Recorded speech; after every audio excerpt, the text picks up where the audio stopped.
secret pre-prep was how being a product manager is so different depending on the role, depending on the organization, depending on the focus, depending on what kind of thing you're working on. And that it's really not one size fits all. There are best practices, but everybody's role is going to be a little bit different situationally. So we wanted to have everybody introduce themselves so you could get a sense of the kinds of roles and the kinds of focus that each of these great product leaders takes on, and that can help you also understand differences that may apply to you as you are listening to their advice. Great. So my name is Jessica Yee. I'm the head of product here at Fandango, here in the kitchen. I have been here for 7.5 years, so it's quite a long time. Some of us also have been here for a long time. We talked a little bit about talking about our background on what we did before we came. I've been in web development for about 10 years before I joined Fandango, more on the consulting side. So my background is in in the 90s, more like project management. I was coding.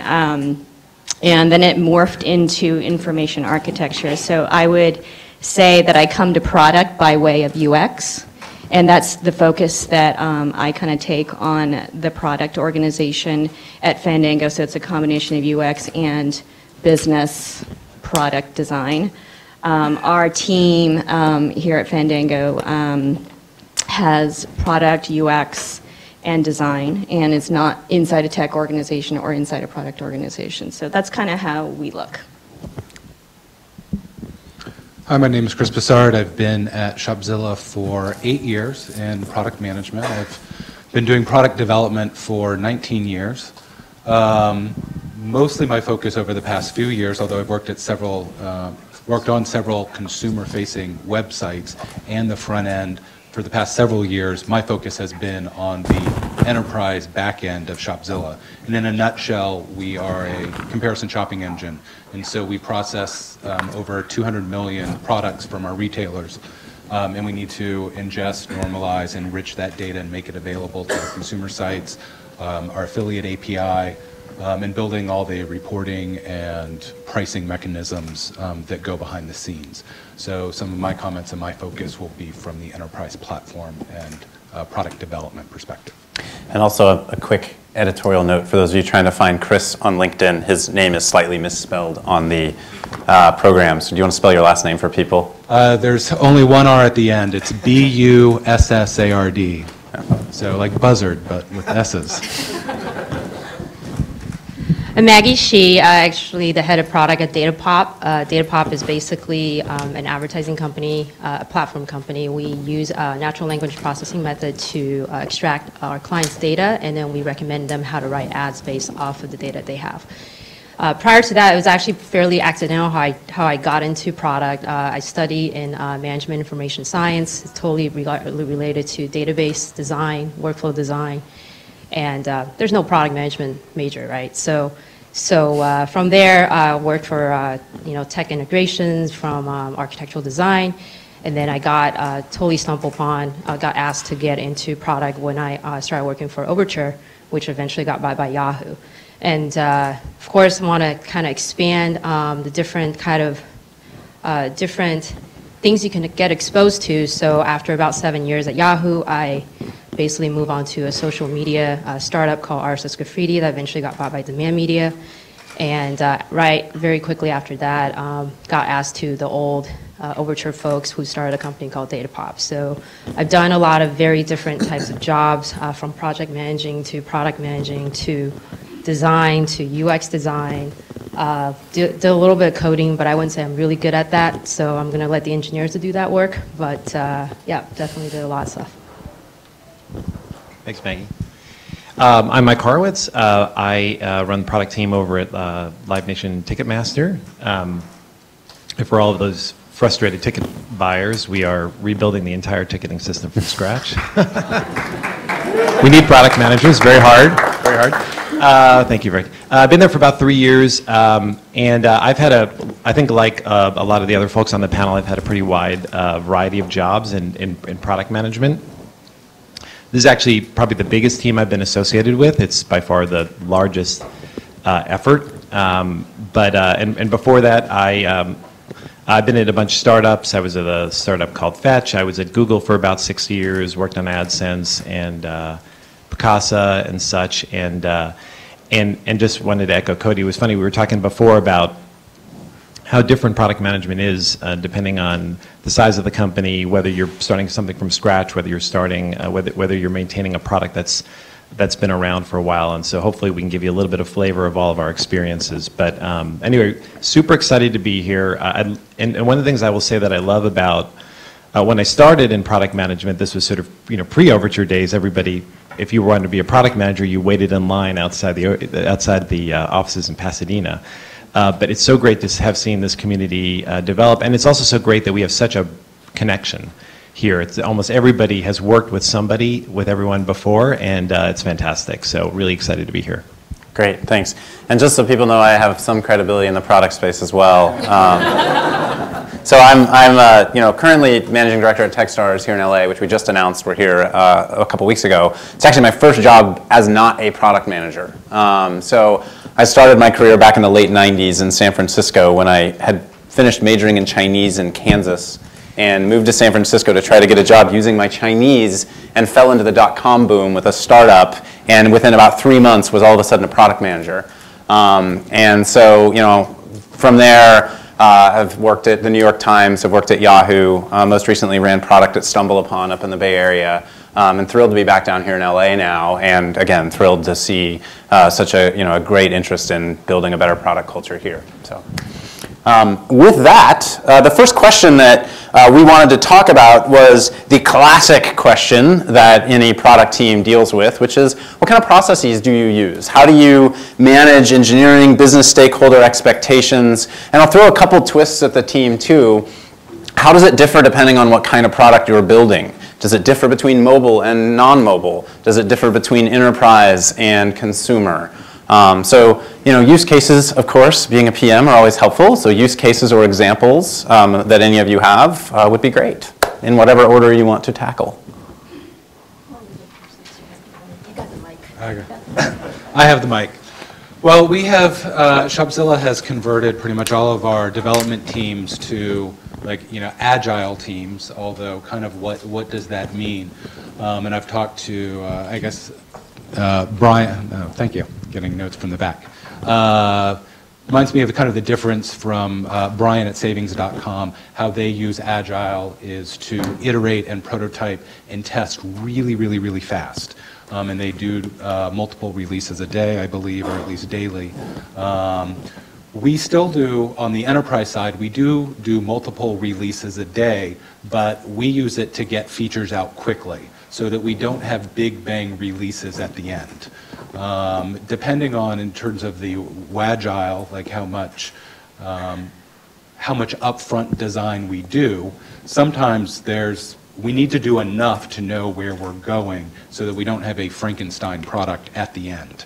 Enough of a vision, but we try not to do so much that there's definitely things that the team can get started on. In terms of setting the expectation with a business, which is always hard, because they're going to say, what are we going to get done in the next quarter? And it's like, well, we're agile. We'll, give us a time and a target, and we'll get done what we can. Doesn't always fly with them is the best answer. So we do kind of quarterly planning. We do high-level estimates and a prioritization, and knowing that the stuff further down the list is at risk for falling off or not getting done, and quite frankly, working with a lot of the business stakeholders, it could maybe change anyway. So like with good Agile, the stuff that's closer up in scope and horizon, we have more detail, and the stuff that's further out is a little bit more loosey-goosey. I guess I'll share. Does anyone know what mob programming is? Raise your hand if you know what that is. Wow. Okay, this is great, actually. It's fairly new. We just like Chris was talking about, Agile a lot of times will turn into like Agile. There's a little bit of a waterfall / supposedly wannabe Agile. So our team, for example, this is very recent. We decided to we understand the culture of the company. We have to understand how to get people accepting new things and not changing too much, because it can create chaos in the company, even though if you're at a startup. with maybe no more than 30 people. Mob programming essentially is a in between extreme programming and parallel programming or pair programming. And what we realize is that what it does is it has a team. They're literally living together, eating together all day long, 9 to 6, however long they do. And they also have a business owner that would basically come every day to review the stuff that they have. They always have a driver, and they have researchers while they're actually driving the programming code. They also have QA people along next to it just to monitor what they're actually programming. What we realize is it doesn't necessarily work for everybody, certainly not for a company. However, we don't like the 2-week typical Scrum cycle of Agile. And so we realized, why not change it? Nobody says you can't do that, right? There's no such thing as if you don't do it, then you'll get punished. Why not try if you're at a startup? So what we ended up doing is did a little in between. We basically have a week, we still stick with the 2-week cycle. We do have certain things. If it's a UI-specific product, then we definitely allow very frequent releases. And if it's more platform type of development, then we usually try to lock down by a week or 2 weeks of development. And during that time, we allow them to at least have frequent, there's a very clear team, including the business owner and product person, and they basically have to meet as often as they can, and the whole goal is to always have a demo to the business folks so that they can always know what to expect. And the feedback happens during that time. It's only 15 minutes per cycle. And so you basically have to learn how to be very, very efficient and learn how to prioritize as you go. And this is when the negotiations start coming in, because when you only have 2-week cycle maximum, you really can't build everything. This is when the business folks have to start negotiating with the engineering team and product team to figure out what you need to release during that 2-week cycle. If you release it, 3-4 times a week, then again, same thing. They have to basically prioritize. And that makes it a lot easier, because I think quarterly, we definitely do quarterly. I'm not going to get into this other things if we talk about that topic, but we also follow this thing called OKR. But like I said, I'll talk about it later. But in general, you do have quarterly, but you always realize that the details really is what really matters at the end of the day. And that's when it changes a lot on a daily basis, especially in a software and platform industry. So. I'm just curious, by show of hands, how many people are running in Agile that are here? And how many people are in Waterfall? Okay. And are people doing other things like lean startup methodology or anything else? Other hands. Okay. I just to add a couple of quick things. One of the things that I always say to people is that running in Agile, especially for product managers who have been around for a while, we were talking before about how we learned, everybody wrote PRDs, and we had these, that was the way we learned how to work. But moving to Agile doesn't mean chaos. It doesn't mean no planning. And this is actually what I found is one of the biggest disconnects oftentimes with product managers in Agile, is because they're creating epics, they're writing user stories, but at the end of the day, they need to synthesize into a narrative. It needs to be really clear where you're going, and it's really, really important that as product managers or as managers that you understand the true north of where you're going, what you're trying to achieve, the metrics that are going to be driving that, because when the chaos happens, when you're getting into it, when you're sitting with an engineer and you're finding out something you thought was going to be easy is going to be a lot harder, and you want to change during that sprint cycle, it's important to have enough guidance to be able to change direction, to be able to negotiate with with other elements of the business in order to make a smart decision. I would say that is one of the biggest things that I think we struggle with as a team. I think we also work quarterly, but again, the more that you understand about where you're going and what's going to drive success, I think the easier it is to adjust on the fly. And I think that we're talking about balancing engineering team with business stakeholders. The key thing for me is creating visibility, right, through all the documents and roadmaps and things like that, and communication tools. But we found that the more visibility the engineering team has, the more they're kind of collaborating and kind of solving problems with you. And on the stakeholder side for us, we have, is this not working? Oh, I can totally hear myself. I sound great. Okay.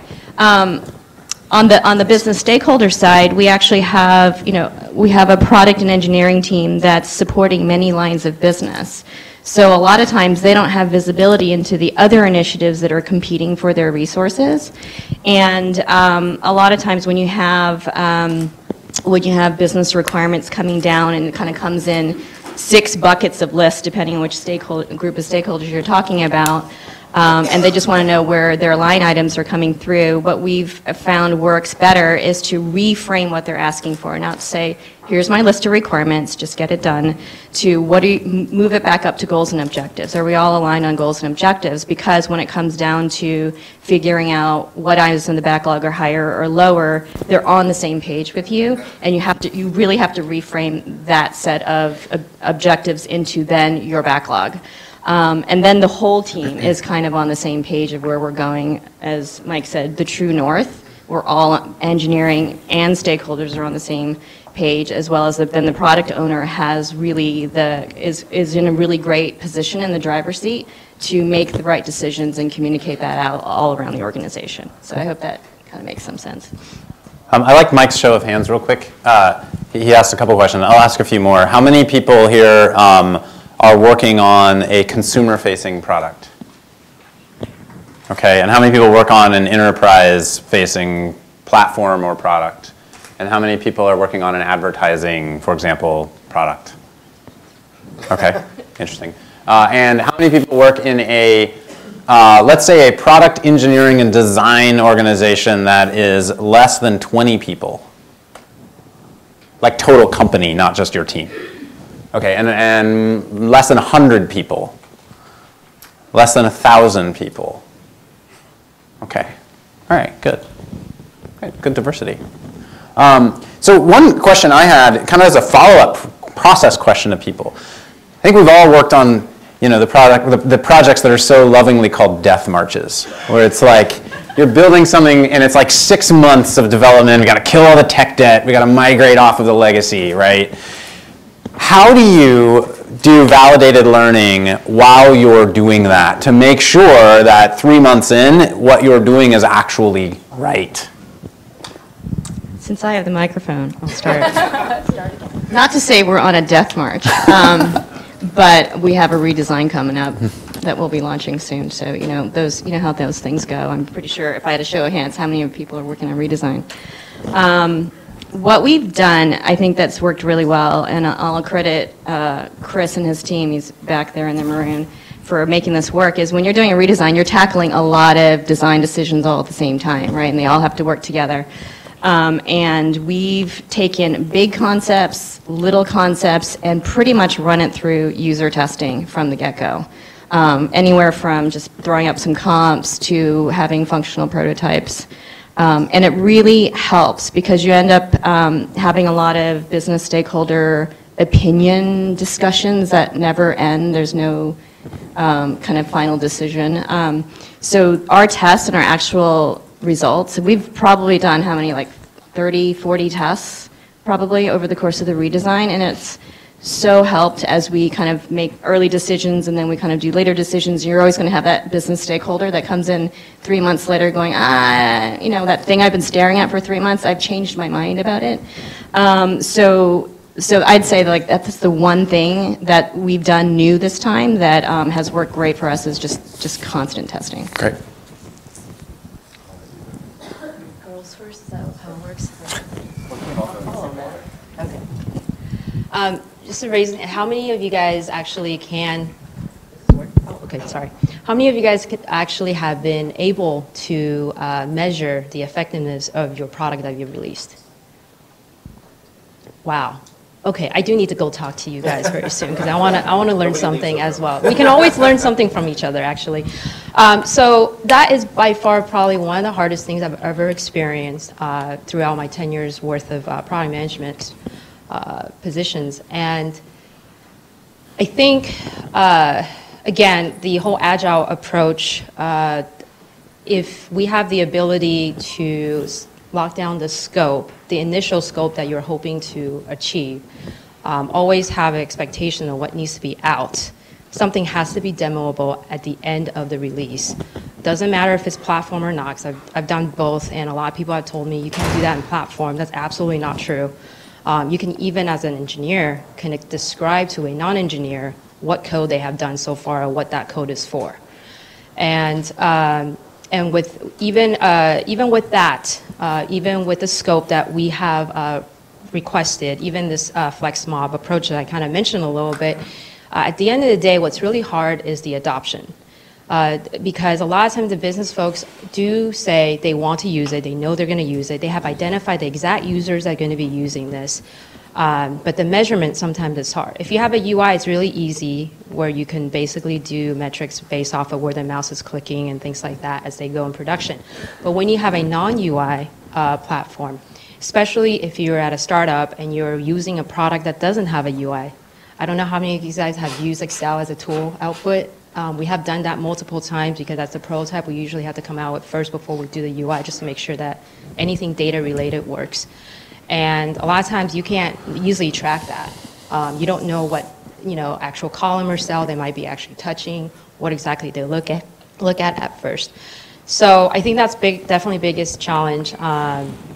But I think measuring effectiveness is definitely the most important thing. I think if anything, any release we have, I believe that is one of the things that we have to always push for and really require, even if it's manual, even if it means that meeting with the business folks at the end of the day, once a week, twice a week, to see how their adoption rate is. I think you guys hit almost all the points I was thinking of. I think the thing is that integration, incredibly important. Demoing, incredibly important, in fact, especially for a long project. Coming up with themes and ideas for demos that you can celebrate as a team and break something big up into something smaller that is fun is really important, and allow the team to celebrate a little bit. One little thing I was thinking of, because this actually came up for us really recently, we're just talking about instrumentation, which I completely agree with, and getting metrics out as early as possible. The other thing that is often forgotten is error messaging. And it seems like a really small thing, but when something goes wrong, the best way to make sure you don't have problems way down the road is to start building all that stuff in really, really early. And so if you just think about building feedback in as early as possible into the process, that's going to make your life way, way easier down the road.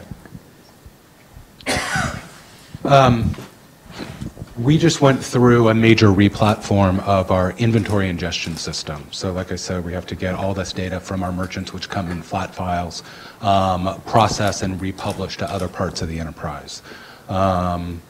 It was originally built as really just batch processing, and everything, all the data was stored as flat files on a file server. And so we needed to process that data much faster and be able to do delta processing.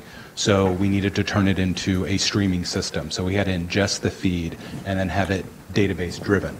So this was a very large scale enterprise application without a UI. And we're like, well, how do we vet what we're doing? So a couple of things that we did. We did need to have a vision from the get-go. Basically, what are we aiming for? What are the high-level components? And then it was kind of like peeling an onion. Then we could build and demo different pieces. So the first thing we did is, let's just ingest a feed, get it into a database. And then we can build on the components from there and demo along the way and check our progress. Knowing on a enterprise replatforming that it was less A/B test, throw it up, see if it works, take it down.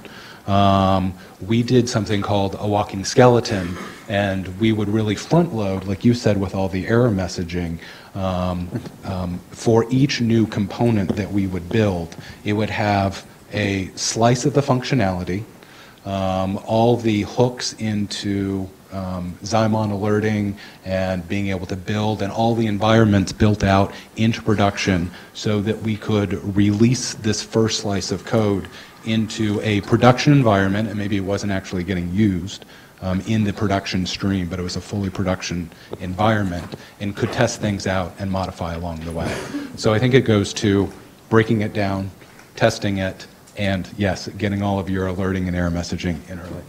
It's great. And one of the things that I think a lot of product managers face and deal with is, how do you not get business, kind of business owners or people who are ultimately maybe in control of the overall decision making in your organization to not swoop in and request changes after you've been developing something. Who here has heard the phrase the Hippo? Anyone know what I'm talking about there? The highest paid person's opinion. And so, how do you maintain control over the Hippo as you're moving forward in your development cycle? I know my answer, which is that data doesn't have an ego, and so giving as much data as you can into decision-making process as possible is often helpful. But I'd love it if other people have examples of, maybe even examples of where you don't have to name names, but where you were getting pressure to change something and you were able to pull some product Swiss Army knife out of your back pocket and show why the way that you were already planning to work was different. Or I'll challenge you to answer a different question. You pick. The other is, when were you the Hippo and you thought something was right and then data proved you otherwise and you changed your mind and helped change the product direction? Well, I'll start this time since I have the mic. I think a lot of it goes to influence. A lot of people say it's like, and maybe, I'm not sure if you just phrased it, but how are you not a kind of a ticket taker? Or, you're going to have company objectives, but also a lot of stakeholders that are going to need stuff from you. So overall, you need to get alignment from everybody, or to explain kind of the goals that you're working off of.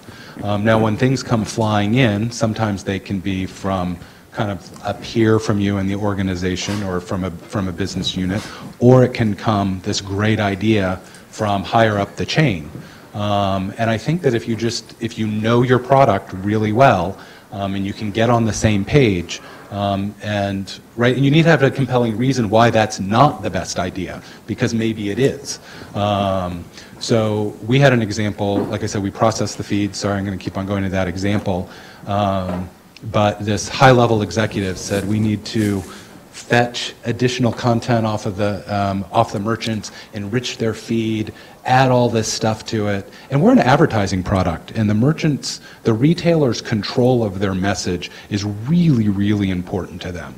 And so we were able to have that discussion that one of our primary customers, our retailers, would not necessarily be too happy if we add stuff without their control. And I said, why don't we actually put that energy and effort into asking the retailers for that information?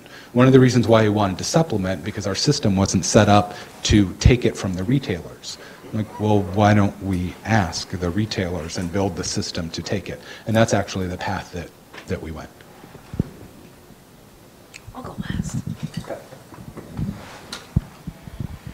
This is always a tough one. I think one of the things that I just want to echo that I think is really important is that you as a product manager are the, we were joking before about, the CEO and such, and whether you can pull this off, of course you can't, because you can't make every decision. But the idea of thinking like somebody that owns, I think, is extremely important, which means you should know more about your product than anybody else, including the hippos.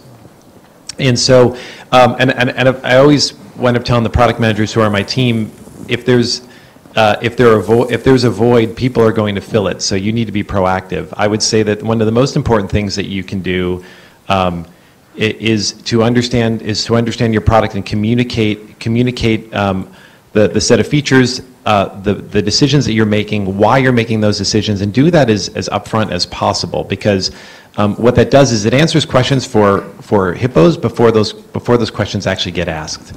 And then when somebody comes in and says, I want to do it this way, you already have a methodology for why you've chosen decision A versus decision B. I think to Cody's point, once something is actually in, and once you can get it out and test, again, data is data.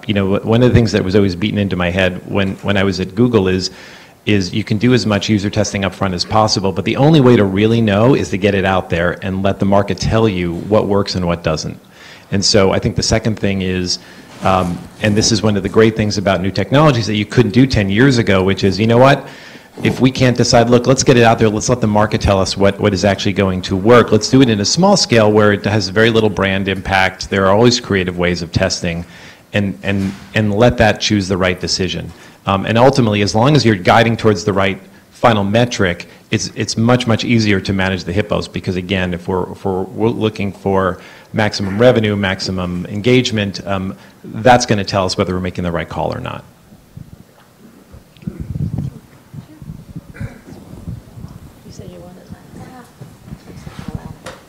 So I have a couple examples that I'd love to talk about. One of our product managers is here, and he owns the purchase funnel. And it's a really critical project for us, product for us, and it's something that we've kind of have a long history of A/B testing.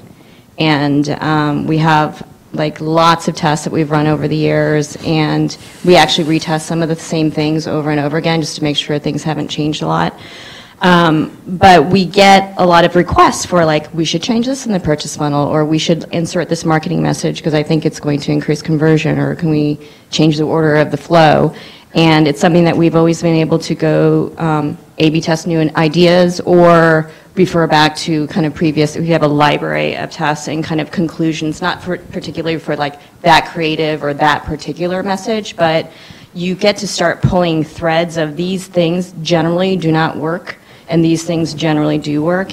And that's kind of speaks to the knowledge bank that the product owners have over time and builds authority and credibility. So I think that's really critical. I think a lot of times I call it a sort of an optimistic, irrational kind of hope that this thing will really help conversion. And it's the testing that's like, wow, I really thought that was going to work. Like, why doesn't it work? And the thing is, the data will tell you if it does or not. And I think you have to do it frequently, and you have to do it in a very intelligent manner. We partner a lot with our business intelligence team, so then they also have the institutional knowledge and the history of what's worked and not worked, and then that can kind of help shape the way a lot of the overall business stakeholders think about certain parts of your product that they're not in and day out. And I'll admit too, when I was a Hippo, and maybe I like to exert my Hippo-ness, and I really thought the plus would work for follow, and it turns out users like a heart. So, you know, you never know. Real quick before Maggie jumps in, how many people in the room run more than 5 A/B tests a week on average? Okay, everyone start doing that. How many people ship a product? How many people ship less than 50% of your features without having run an A/B test against it? Okay, start A/B. There's so many open source A/B frameworks out there now you can use. Like if there's one thing, I'm asserting an opinion as a moderator now, but there's one thing this room can do, go figure that out. That is like the single most important thing you can do as a PM is get really good at that and getting your organization to do that. And that's my opinion. Maggie? Yeah, so just want to make sure I hear you guys' ideas before I jump in. Definitely data measuring effectiveness. You have to figure out how to do that. Now, thanks, Neil. You might wonder, well, how do I do that if I'm doing platform? How do I do that if I have a UX sort of roadmap that actually this industry doesn't really have yet? I don't even know if this market cares about what I have. You know, that's what happens to a lot of startups, right? They have a new pitch, a new idea, they try to disrupt the industry. Surprisingly, not only your internal teams, if they're like account managers or sales, they can give you a lot, but sometimes they could obviously be biased because they might like to hear what they want to say. But a lot of times what you'd be surprised is that you could actually, without any code, any completed UI with any code, you could potentially sketch a lot of different versions you have and just throw it out there to some of the potential clients you have and have them to actually provide feedback. There's a piece of paper. We've done that multiple times before. I've done it where it's on a whiteboard and I took a picture and I took a couple versions of it and then just sent it over to folks and have them to comment on everything and go at it and document whatever they think first off. So you can do that very quickly before you code anything. The other thing that we're trying to be good at right now, again, is the measuring part.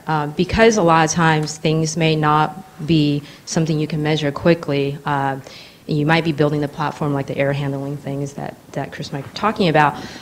You could still even if you don't have that ready, you still have a lot of ways to do it. You could, sometimes the measurement could be just a yes/no type of question. It doesn't have to be 30% of so-and-so actually have used this, 20% of the time, things like that. A lot of that actually, that's the basic, very basic A/B testing, just yes/no will actually give you a lot of answers. So I think that's it. Can I just add one more thing? This is sort of inferred, but again, just in terms of thinking about a technique, we're talking a lot about A/B testing and letting the market and letting the data govern what's right. So in terms of managing hippos, one of the things that I find useful is change the game on them. Historically, it's been, okay, is this the way it's going to look? Yes or no? Don't have that conversation. Get them to agree on a methodology. Here are the things that here are the degrees of freedom. Here are the things that we are going to ultimately make up our product. And we're going to test them in this way, and this is how it's going to come back and tell us what's right. And do you disagree on the testing philosophy? Do you agree on the degrees of freedom? Do you disagree on the components? That's one way to really lower the bar on that and give you time to get to the right answer. I think that's great, Mike. I mean, there are a few. If you start thinking as a PM, like my roadmap is more about how am I going to learn the things that I need to learn to move my product forward, and less around I'm going to ship this feature by this date. It is really powerful to all of a sudden get the organization aligned to say, like, what is today, March 1st? By the end of March, we're going to have learned whether or not these 3 assumptions hold true in our product, and we're going to run 40 experiments that try to prove that. It changes the conversation dramatically on the people who you're trying to get on board with you. I think it's great. On that note, P&L, revenue funnel, kind of revenue control over the product, business decisions. I'm making this a kind of a jumbo question. To what extent how do you manage not getting sideswiped by either a business development deal that kind of shows up on your plate one day when you already had a plan, or by pressure to change your plan because of quarterly or otherwise revenue expectations? And I guess the one thing I would ask before you answer each question is, do you directly own, and does your team directly own and drive the P&L of your product or not? Because that, I think, could also have effect on your answers. For the most part, especially on the platform side, we do not have P&L responsibility. That's owned in the business. The consumer site product managers do have a stake in other KPIs, such as time on site and conversion and stuff like that. But our monetization and pricing is very dynamic, so we have a pricing team that handles that. We do have a lot of stuff that can affect our revenue, so it's almost stuff that does fly in, and certain teams are affected more than other teams. How we handle that is kind of how we handle Agile. We have some teams that it can be so volatile that you can't even plan a sprint, and so those teams are Kanban. We've moved other teams, and really my favorite sprint cycle is 1 week. It took a little bit to get the organization there, but a 1 week iteration allows you to plan. Your planning is really, really short. We get it done in about an hour, hour and a half. And generally, if stuff flies in, if it has to be done today, it has to be done today. But generally, you can say, can you wait 3 days? Some people say, I can't wait 2 weeks, but they can wait 3 days. So a 1 week cycle gives us a lot more flexibility to still plan in the Agile format, but be responsive to the business. And then ones that aren't affected, some of those are on 2 week sprint cycles. I can go last. I can go last. Somebody go. Sorry, it's like hot potato. So I think there are kind of a couple techniques, and one is around org structure and the way the teams are structured. There's a lot of sideswiping that can happen. I mean, there's a lot. We all know that. And I think that the more, and it's just about rapid, constant prioritization of things, and you need to be able to get your big initiatives out while still being able to turn things around quickly and meet kind of last minute market demands and things like that. So if you can kind of keep everything along similar stakeholder lines, so we have a commerce business and we have a content and advertising business, and they usually don't compete with each other for resources. Within that large organizational structure, we also have kind of rapid turnaround teams and teams that work on larger initiatives.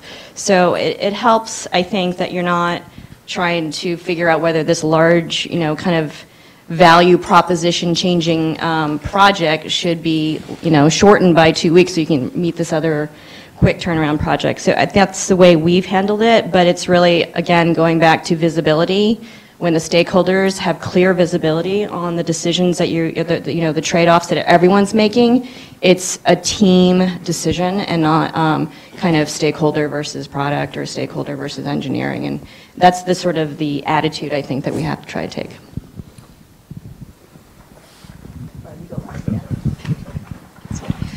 All right, so P&L, I think it depends. So the current position I'm in, because it's a startup, we actually don't have a choice. You have to care about how much money you're actually bringing in and how much cost you're actually going to be by spending the time on developing something.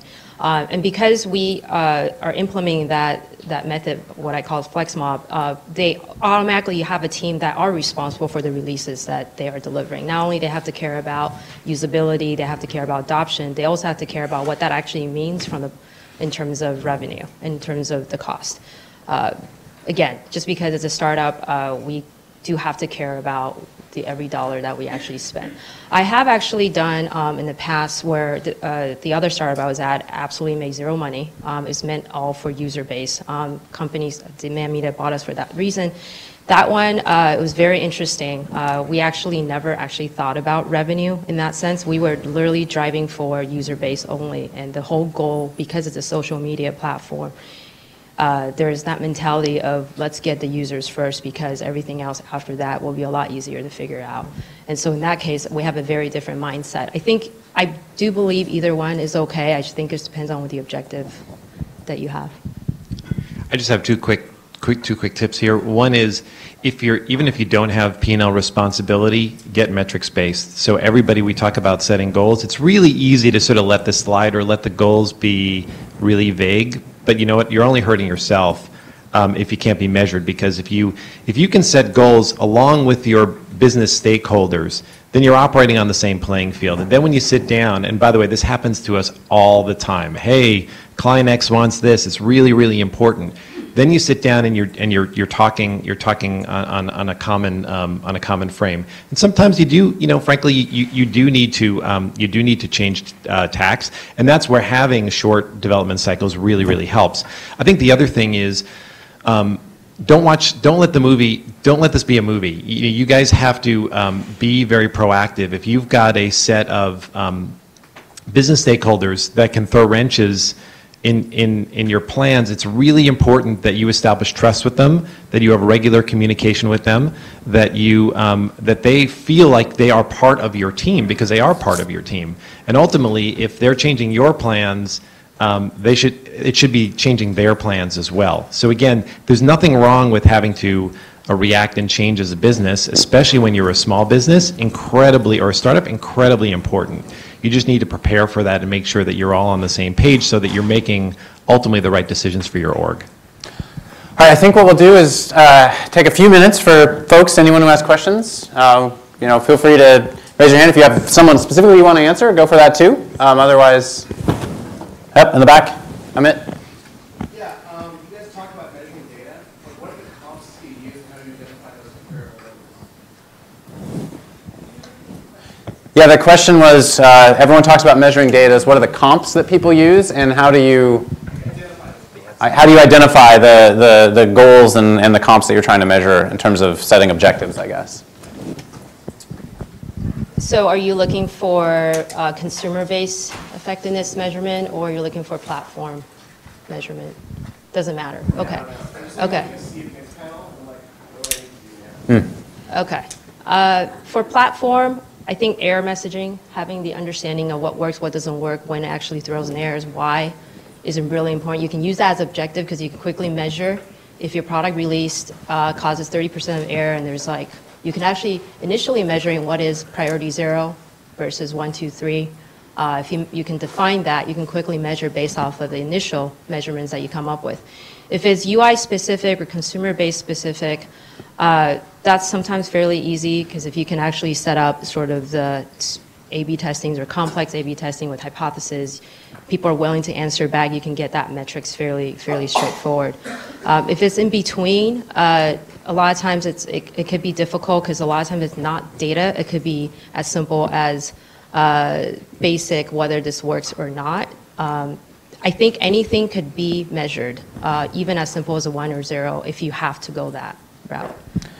Yeah, I mean, I would add, you can measure too much stuff. So I think the goal is, like, know what you care about, start devising plans to measure that, pivot and adjust depending on what the data says, and then always having one eye out looking for weird outliers in the rest of your data. And if those are showing up, like, go dive into those for a little bit too. That'd be my guidance. And I think a lot of it is just historical. Certainly as you release new features, you need to make sure that you didn't break anything. So day over day, week over week, year over year, are things still positive? And then generally, if you're trying to improve those metrics, you have to decide what your target is, and there's a variety of ways to come up with those targets. And then if you measure, you can watch them. Totally right. You'd be amazed how many times I've been so focused on a new feature that I've forgotten to manage just the metrics of the current business, only to find that something was totally tanking and no one was even looking at that, right? Which is terrible. Yep. How often are you folks defining outcomes for your business with, let's say, senior management of your company, and how frequently are you having to adjust your metrics? Because you keep saying you have to come in and things are shifting all the time, so I'm just curious, are your metrics changing, or are they staying static as you're adjusting? So the question is, how often are people reviewing plans with senior management, and how often are metrics and goals changing based on either those reviews or other factors? I have a comment for that. So I think just kind of what you just said, Cody, is not that we can't figure out what to measure. It's just there are a lot of metrics out there, right? Like there's dashboards upon dashboards of numbers that should be going that way. And I think that, and that's sort of comes to how you prioritize your work, because every kind of new business case that comes across that needs to get into the roadmap has some positive number outcome to it. And it's something that we look at as a senior team, but also just kind of trickles throughout the organization is, well, which metrics are we going to focus on? Is this, getting an opt-in rate up? Like where does that fit into the overall growth of the company? Is the acquisition strategy the focal point right now? Are we trying to increase conversion, or are we just trying to acquire more customers, right? There's a lot of ways to go that way, whether, which variable you're going to focus on. And I think that's what we kind of highlight in, I wouldn't say it's quarterly, we kind of meet on a weekly basis to look at the numbers, but there's usually kind of nice breaks every couple months, every few months, where we really look at what are our key initiatives that we're working on as an organization. And it's not all stuff that product and engineering work on. There are things that our marketing is working on, biz dev is working on, legal even is working on. So that's what we look at from an organizational perspective, and then it kind of moves to the organization, the rest of the teams. I would say in a way that this reflects the way you set goals as a company, right? There are some things where, and of course a lot of this depends on what kind of company you're with. If you're in a startup and you're living quarter to quarter, you probably can't afford to plan too much year to year. If you're at a bigger company, you might do that. But as part of an annual goal process, you're going to set some goals, tie metrics to those goals, and then there are some things that you cannot get good visibility in an annual sense that you probably need to go quarter to quarter.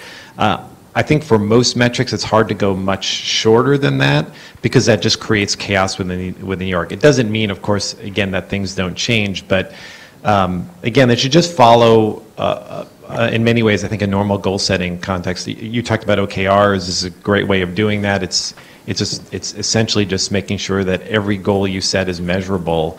And again, I always say, don't do it for your boss. Do it for you. If you set a goal that's measurable, you feel good. You can judge the fact that you've done it, right? And that goal could be anything measurable. It could be you're 1/16 of the way along on something. But I would say just do it along with the goal process.